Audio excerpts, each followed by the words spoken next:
All right, welcome December sometimes with Benny. Tonight I have Travis Eberhart with us, and it's crazy. It's crazy how life circles, right?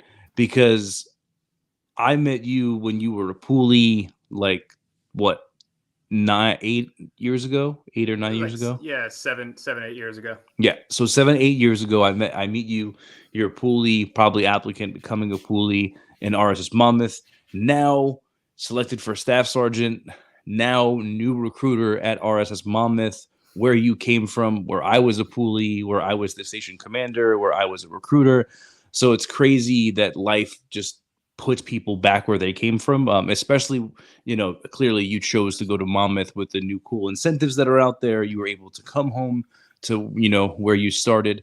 And so number one, just thank you for coming on, man. I really appreciate the time as you're taking away, because it'll probably be one of the last weekends you have with your family. Let's just be honest. Yeah. Yeah. So without further ado, man, thank you again so much, Travis. Just introduce yourself for everybody, and then we'll get right into it, man. Yeah. So I'm Travis Eberhart. Like you said, Staff Sergeant Select. I came from this area in New Jersey, around the Monmouth area, and joined the Marine Corps. Went all around the world, and now I'm back here to be a recruiter to try to spread the word, the message, and the good times that I've had to all these new people out here. So, nice. So before we get into the whole recruiting duty thing and talking about that, why did you join the Marine Corps? How did that whole thing happen? Like, was it something cool and nifty that your recruiter said to you? Like, how did that happen? It's actually funny. So I didn't meet a recruiter like normally, like how people like see recruiters in their high school or walking around, stuff like that. I actually called in and I was just like, hey, I was in college, wasn't for me. Kind of want to do something with my life. Can't really do a 9 to 5 job thing. Kind of want to do work with my hands, be out, be dirty, be dangerous. And got to talk to at the time Gunny Diaz, and he kind of just went through the steps with me. And next thing I know, off to Paris Island. Oh wow! So you were Yeah. okay. So you were office traffic, which does not exist. Just so you know, it is an I'm very option there aware. in McChrist, but it does not exist. Do not ever click it. I'm kidding. But no, man. So okay. So when it comes to that, right? How how does it feel now being in the Marine Corps, going back to where you started? Like, how does that feel for you? It's a really crazy feeling, because you go through your Marine Corps career, whether it's 4 years, 8 years, 20 years down the road, and you're around, especially in the first 4 years, you're around all these new people who get to the fleet the same time as you, and they always talk about where they're from, how like, hey, yeah, I can't wait to go back, or like, hey, I don't want to go back, I want to kind of like move away from there.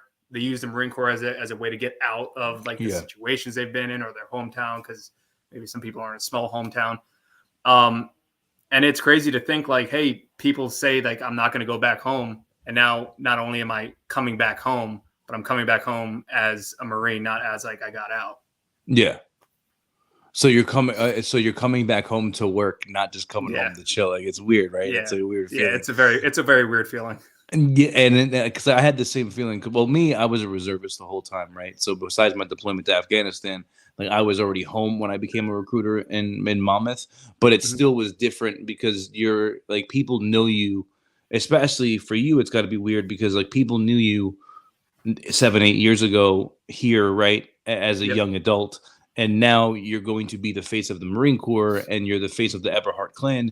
And now you're going to go out there and you're going to make yourself known to the different schools and stuff like that. And now people are going to look at you and be like, wait a minute, you're not that same douchebag kid that you were 10 years ago. Like, what the heck is going on? And I'm telling you, like, you're going to get those conversations, and it's going to be weird Hmm. for you because you're going to be like, oh, wow, like they don't remember me like I remember me, like you.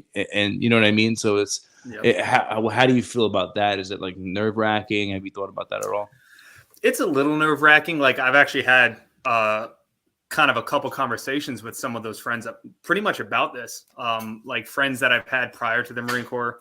I come back and when you're in the Marines, you go home on leave for like the holidays, the long ones, Christmas leave blocks and stuff like that. And like you kind of catch up here and there, but at the end of the day, it's not like a normal friendship catch up. It's like, hey, I see you. Okay. Yeah.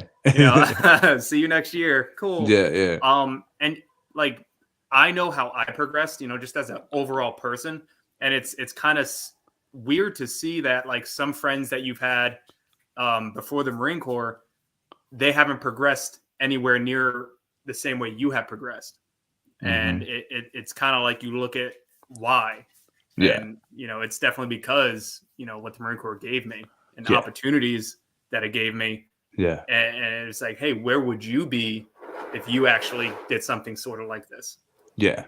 And it's just because, like you said, like the word opportunities, right? Like you're talking about like, hey, the Marine Corps gave me an opportunity. I took it and then I did all these things with it. And now it's changed me, mentally, physically, emotionally, all these different things. And it's important that you realize that, because with you realizing that, that's how you're going to use your own experience to talk to this younger generation, because you're going to be able to tell them like, bro, like, and that's why I love the fact that the Marine Corps allows us to come back to where we started, because that's really how it should be. Like, because you're able to sit here and be like, hey, I graduated Howell Township and I was doing this, I went to Brookdale, or I went to this college, and you know what, it didn't really work out for me. Like, what you are doing is exactly what I was doing, man, and this is what here's my story. And now just by spreading that message, like you said at the beginning, that natural tenacity and your natural story is going to be able to just to speak to those people, and then naturally you're going to be able to do your job, which essentially is just continue to lead, mentor, and inspire the Marine Corps, right?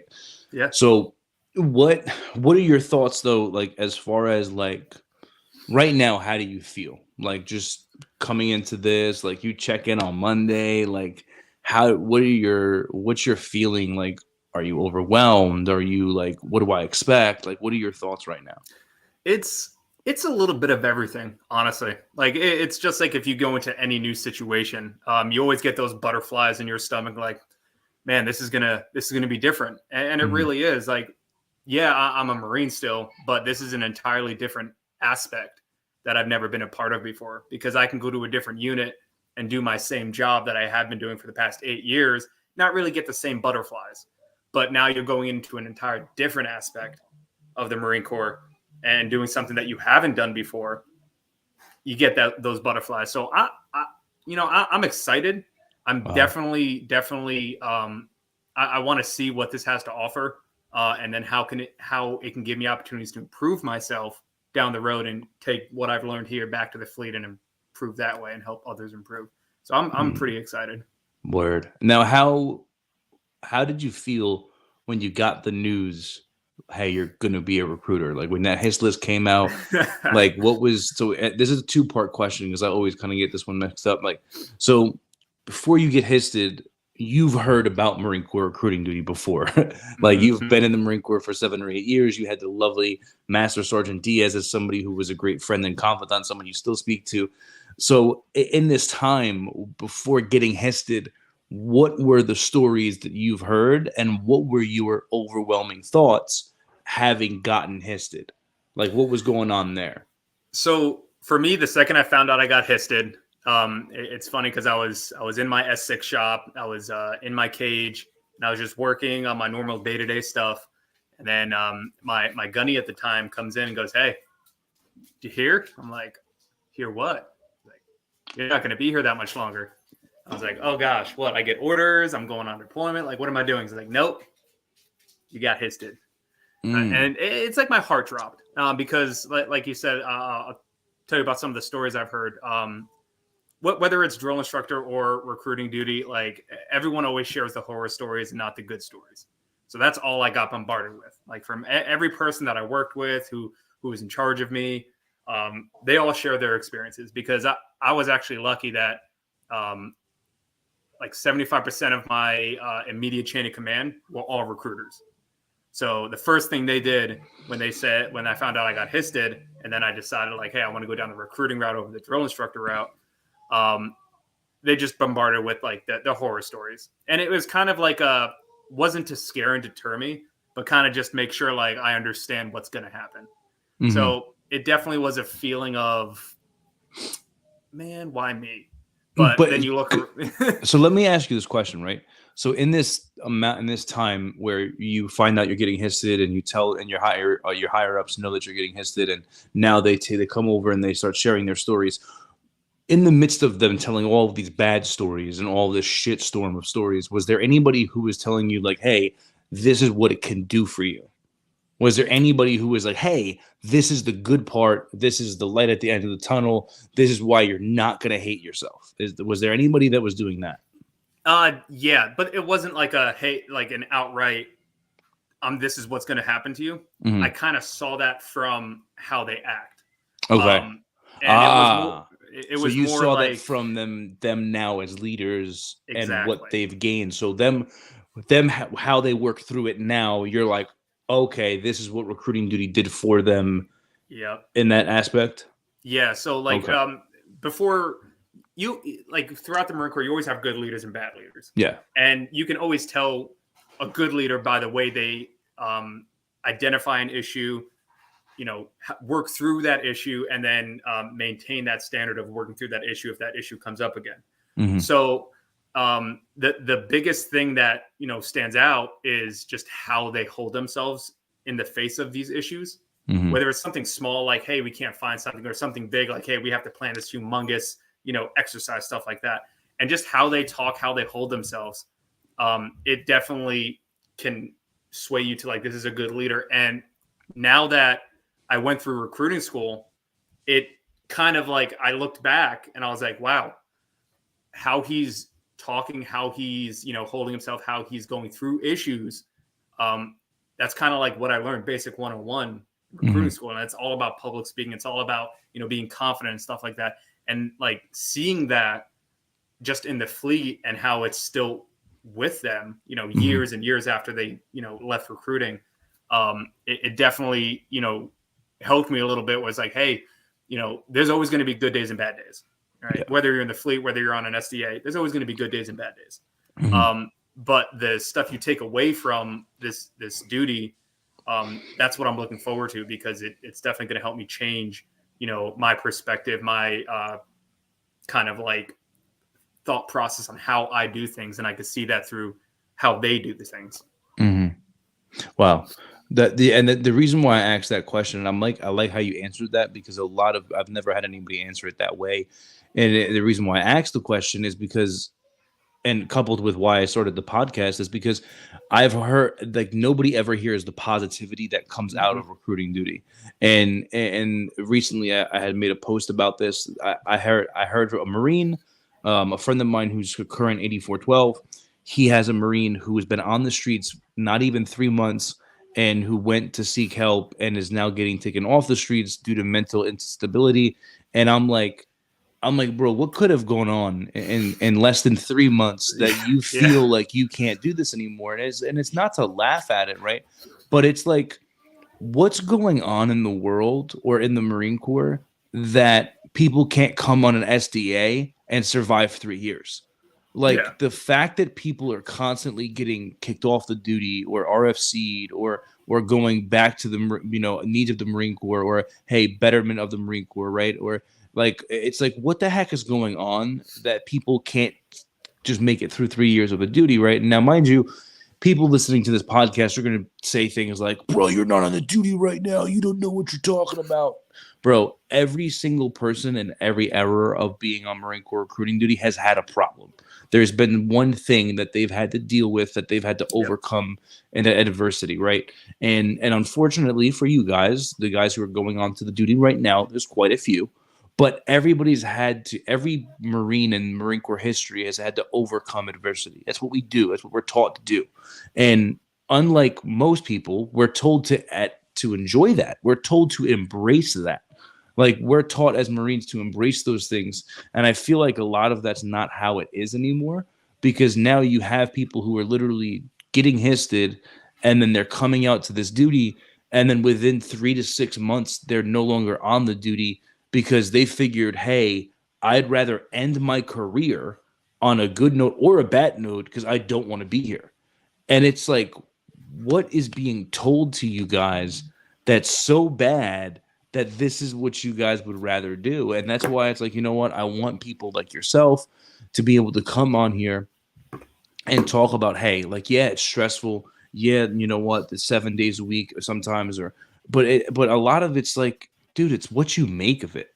Like you like joking around. Like in the beginning of this, I said, hey, this is your Absolutely. last weekend with your family. And was I being honest? Yeah, mostly. But at the same time, I wasn't, because there was numerous times in my time at Monmouth where I would leave work, I would go to lunch with my wife and my children, and then I would go back to work, where I would include my wife in my day.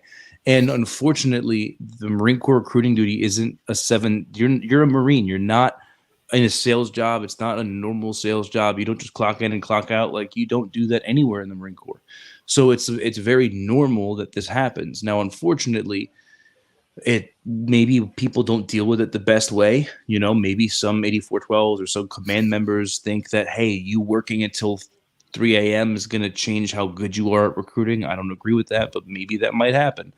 But like, the reality of it is that like, the last answer to any of this is ever suicide or quitting.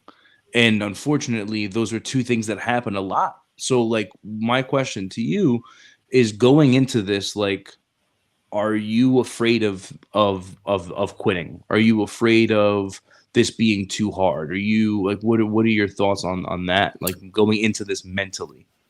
um, I'm not by any means trying to sound cocky and stuff, but I don't see myself as someone who quits. Um, Pretty much in any aspect, whether it's small or big. So coming into this, like with all the horror stories people tell you, it never deterred me. It never scared me in any way. It I look at it as pass or fail on this duty. I'm gonna grow. At the end of the day, I'm gonna grow, Mm-hmm. whether I grow a lot or grow a little. So I'm never scared that like, hey, something bad's gonna happen and like I'm gonna quit and I'm gonna go, either end my career this way. And it's like, that's it. What do I do next? Um, I, I definitely know I'm gonna stay out here. I'm gonna stay here for 3 years and I'm gonna make the best of this situation. So I'm gonna take every opportunity I can to kind of better myself, whether it's small or big, and kind of move forward. And then take what I learned here, go back to the fleet, and kind of spread my knowledge, because that's what we do as Marines. We spread our knowledge. Yeah, and that's the thing about it, man, and that's the best way to think about it. Because I think what happens is that, like, I'm sorry to for the lack of a better term, right? But it we and I don't remember exactly what movie it was, but they say you put the pussy on a pedestal, right? People come on this duty and they give it these ungodly powers, and they're like, oh my god, this duty is going to murder my career, and it's either I'm going to make it or I'm not going to make it. And it's like, bro, it sucks, because like, I've seen so many. It's weird to say it, right? So it's like, you've seen so many great Marines get off the duty, but then you take a step back and you're like, wait a minute, were they really great Marines or were they just frauds?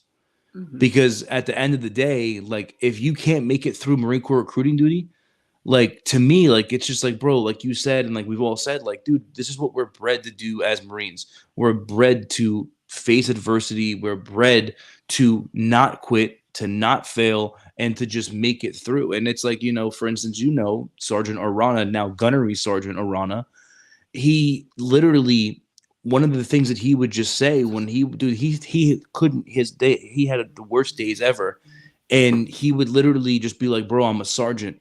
Like, I'm a sergeant of Marines. My job is to make mission. My job is to win wars. My job is to make it out of this alive. That's the only thing that I can do.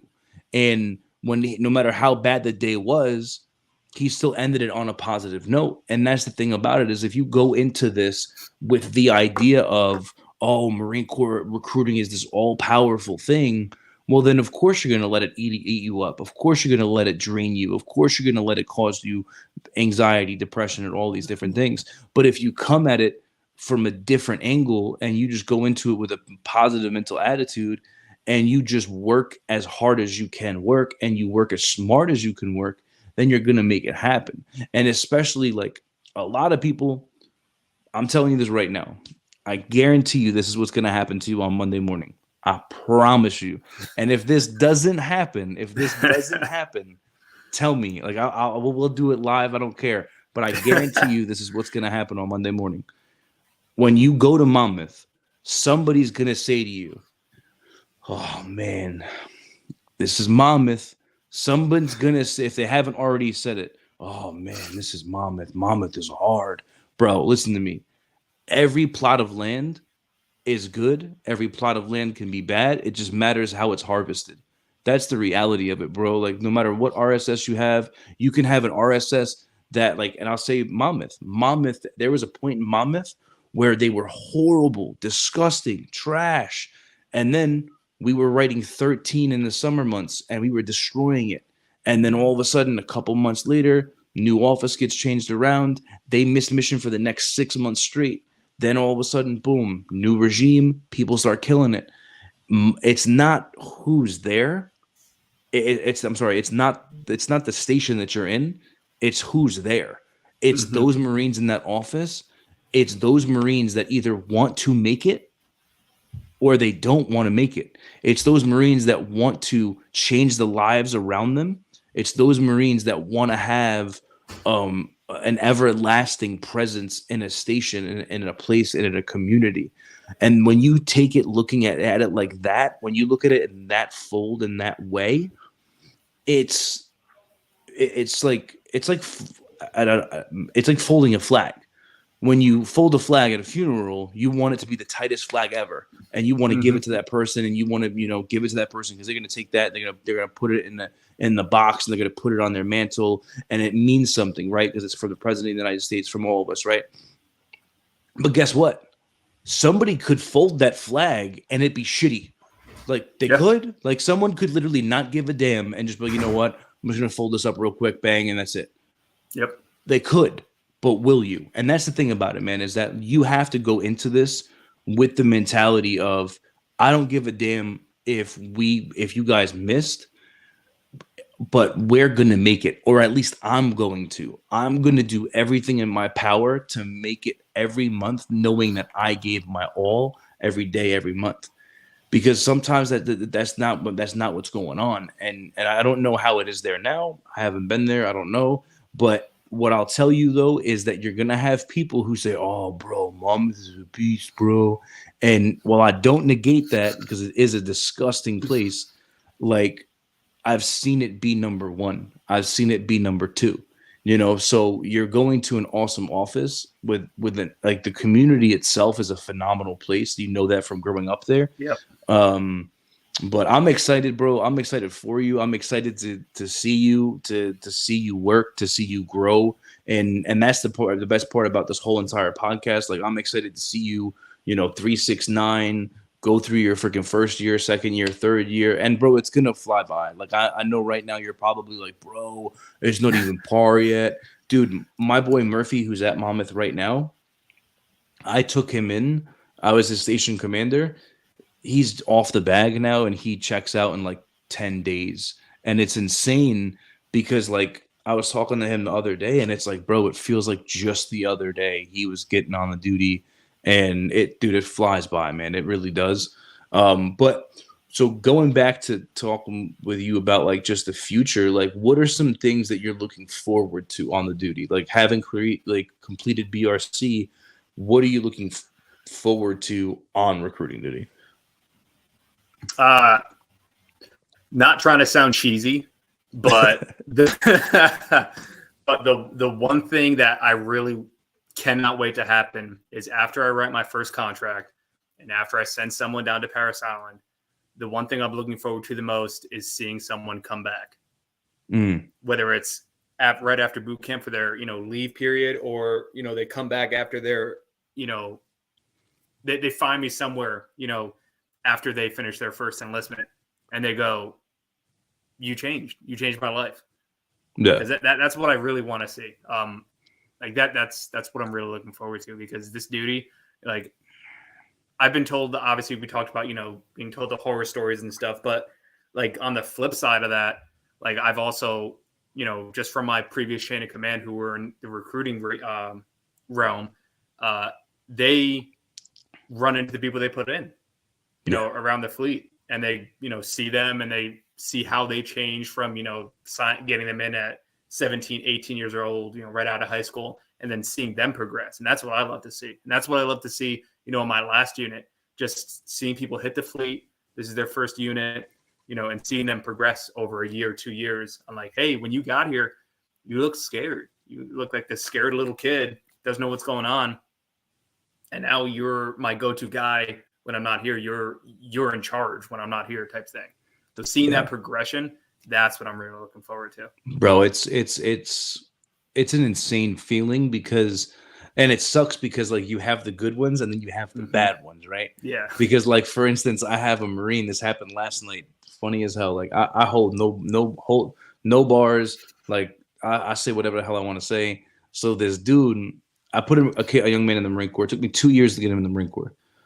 And the reason why it took me 2 years is because when I met him as a high school senior, his mother was like all against it, completely against it. Mom was like, no, you're not joining the Marine Corps. But his two best friends were already in the pool program, already had MEP states, they were already going to boot camp, everything. So they were trying to get him on board, but he was like, listen, man, like I want to, but my mom just won't let me. So I did everything I normally do, trying to get over with the mom and just trying to get the kid to understand, like, bro, at the end of the day, like when you, and this is something that I always said, to young men and women, I'd be like, hey man, if Becky was standing in front of you right now and Becky pulled her pants down and said, yo, let's go right now, would you call your mother and ask your mother if you can beat guts right now? Or would you just do it? Oh, well, of course I would just do it. Okay, so let me ask this question. Why the hell do you got to ask your mother about a life-changing decision? Well, beating Becky's guts is a life-changing decision. Yeah, pregnancy, gonorrhea, diseases, it's all the same shit, right? But you'll do that right now with no problem, right? But when it comes to the Marine Corps, you won't look at that and you won't see what the hell the Marine Corps could do for you, da-da-da-da. And I tried all these different things with this kid, and he just wouldn't join the Marine Corps. And I always hit him up. As for the next 2 years, his boys were in the Marine Corps, Lance Corporal. They were coming home on leave. He was going to see them. He's falling more and more in love with the Marine Corps. And I'm still like, yo, but I would just keep it chill. Like, hey, man, what's going on? All of a sudden, I find out his mother died. His mother dies of, I think it was cancer. And her last dying wish is that he'll never join the Marine Corps. So now I'm like, bro. I'm like, you're not gonna. I'm like, that's a good reason. I'm like, you know what, bro? Your mother's last dying wish, you're never gonna join the Marine Corps. Long story short, I don't remember exactly how it happened, but his father and him, they were just going through a lot of financial issues because now mom wasn't there, and it was just him and dad. And his friend comes home, and he ends up joining the Marine Corps. Finally becomes a Marine. Now he's a corporal, just re-enlisted. But now, mind you, this young man wasn't going to re-enlist. This Marine wasn't going to re-enlist because his girlfriend, who lives in Jersey, was like, if you re-enlist, I'm not going to stay with you, blah, blah, blah, blah. And I'm like, so now he's calling me and I'm telling him, I'm like, hey, listen, man, like if that's your girl and she's telling you that, then you don't need to be with her. I'm like, if you're happy and you love the Marine Corps and her answer to you is that you can't re-enlist and you can't stay in the Marine Corps, I was like, you have no business being with that woman. Like, you need to just cut ties and need to re-enlist. Now, mind you, he doesn't tell me anything. All of a sudden, a couple months later, I find out he re-enlisted, right?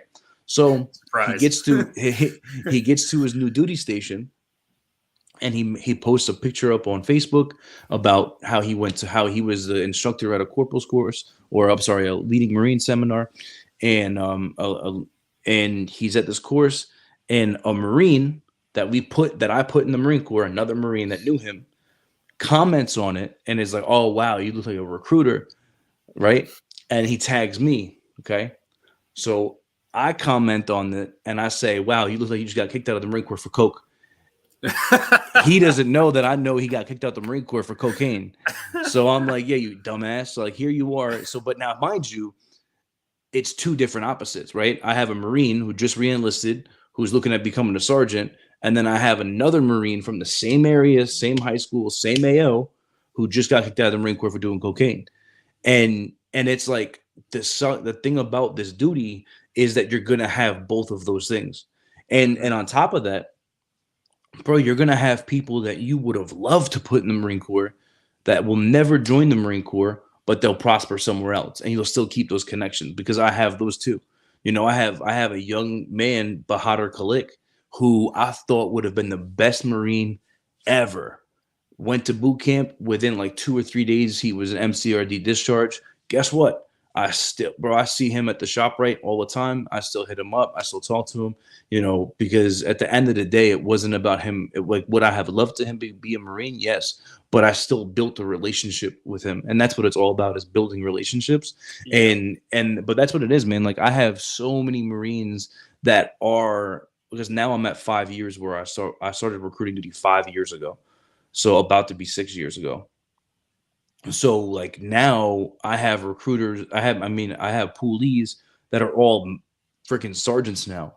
You know what I mean? And it's insane because like now I have freaking sergeants that are leaders in the Marine Corps that are all getting histed. Like two of my Marines that I put in the Marine Corps are now about to go on. One's going on recruiting duty and coming back to Jersey. The other one's going on drill instructor duty, and then the other one of them just got out and I was at his going away party. Like, and it was just, but that's what's crazy about it, man, is that like you're looking at it right now, like, hey, I'm about to go to par, but then 6 years later, you're gonna be like, bro, like you're gonna be watching this, just like, dude, I remember when I was a boot ass recruiter. But so now, as far as like you got a family, you have kids, right? Yep. How does that, like, what's going on with that situation? Like, is your wife ready for this? Like, what are her thoughts? Like, what are the conversations y'all are having? The biggest thing that we're gonna have to not figure out and deal with, but kind of like overcome is like she's not gonna be a stay-at-home mom, right? So it's not like, hey, the kids have someone to watch them all the time. Like she's gonna go and finish her nursing school. That way, when we get done with recruiting duty, next place we go, hey, there's more opportunities for her, just like there's more opportunities for me. So dealing with the work schedule and the work that I'm going to do on top of dealing with her dealing with my work schedule and then her stuff, and then while raising kids, it's going to be like we both have like 3 full-time jobs. It's going to be rough. Yeah. So the biggest thing is making sure that, we both understand, like, it's not like we're trying to outdo each other with who worked harder today so they get less, to do when we get home. Yeah. It's really just about making sure like we both understand what we're doing is going to be bettering ourselves. That way down the road, life's going to be easier. So we're both going to put the same amount of effort in and just be very vocal about, any issues that come up, be very vocal about like needing help, stuff like that. So that's the biggest like conversations that we've had to get through, this duty, because like my wife has known, my chain of command in the past. And they're very open with her and everything too. Like I remember back when I was in 3-2, and it was either when I picked up sergeant or when I re-enlisted, but she posted, something on Facebook that was the Dependa post. But the Dependa post, it was all, jokes for her because like she was very, very close with my chain of command that they were all dying laughing. Like it was like the really out there Dependa post. Yeah. We re-enlisted, we picked up stuff like that. I was dying laughing. Like I went to work the next day and everyone, all my staff sergeants, my gunnies, my lieutenants, my captain, like everyone was dying laughing because she was it was so funny. That's great. And like they've also, as time passes, like she still stays in touch with some of them and stuff like that. So like getting some of their perspective on it as well kind of like helped us basically make sure we have a plan together, make sure we have a, kind of a standard that we're going to maintain throughout this whole experience for the next 3 years. Yeah. It's just what, I've done a couple of episodes about marriage on recruiting duty with married couples, and me and my wife did an episode, and bro, the biggest thing, man, is communication. And especially like when it comes to what the biggest thing that sucks the most about being on recruiting duty is that your job is to speak to people all day long. That's it. and your job is to get people to say no and then change it to a yes. And your job is to influence people to become Marines, right? Your job is to influence people all day. So at 9 o'clock at night or 10 o'clock at night, when you leave that office, the last thing that you ever want to do is speak to one more person. Yeah. And that's the biggest thing I'm telling you right now, man. When you get in that car, like you've got to remind yourself that, like, hey, I have a wife and kids at home that I need to go home and speak to. And because like that's the hardest part is that like you want to just get in that car and you want to just shut the fuck off. You want to shut down. You want to just not speak to one more person. You don't want to hear no more words because you know that tomorrow at 7:30 a.m. you're gonna have a call, a text message, or a phone call from somebody, and you're gonna have to go talk to somebody, and you're not gonna talk to. You're not gonna stop talking about talking for the next 3 years. So it becomes very bothersome, but it's just reminding yourself of that because at the end of the day, you don't know what your wife is going through, and she doesn't know what you're going through. Like no matter how much you communicate it, you're not living. You're not living what the other person's living, and you're never going to understand that because you don't receive things or give things the way that they receive things or give things. So that's why open communication's got to be the biggest thing. And really just, something that I always told my wife was, bro, I told my wife what I needed for the month. Like if my wife knew what I needed to go home. Mm-hmm. And I say that because then my wife could hold me accountable. Like if my wife saw me on Instagram or if my wife saw me on any kind of social media platform, my wife would call me and be like, why aren't you working? Like my wife would be like, why aren't you working? Because I know that you got to have 2 appointments for tomorrow. Do you have your 2 appointments for tomorrow? And like some people see that as being like, oh, like your wife is too involved. And I had people tell me that, like people would tell me that my wife was too involved. And I would say, no, your wife doesn't even know what the hell you do all day. Like my wife was at every single PC. Anytime I ever had to go sit down with a mother and father, my wife was there. And then when I had kids, guess what? My kids were there. I never did PCs without my wife. And guess what? I never had a parent say no.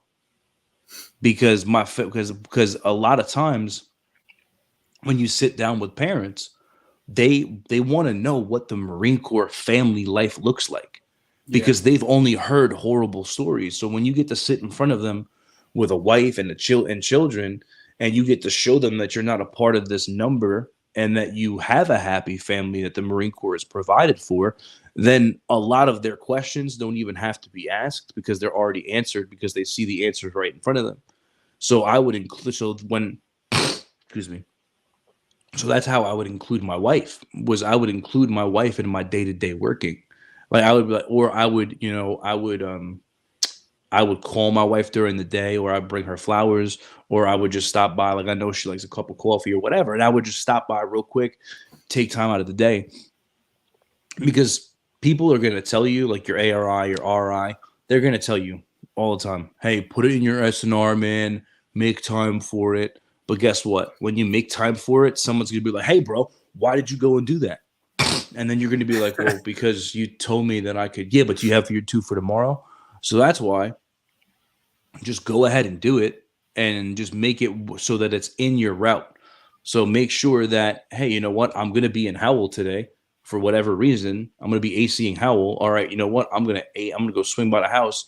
I got to do HVs, right? So one of those HVs is going to be my house.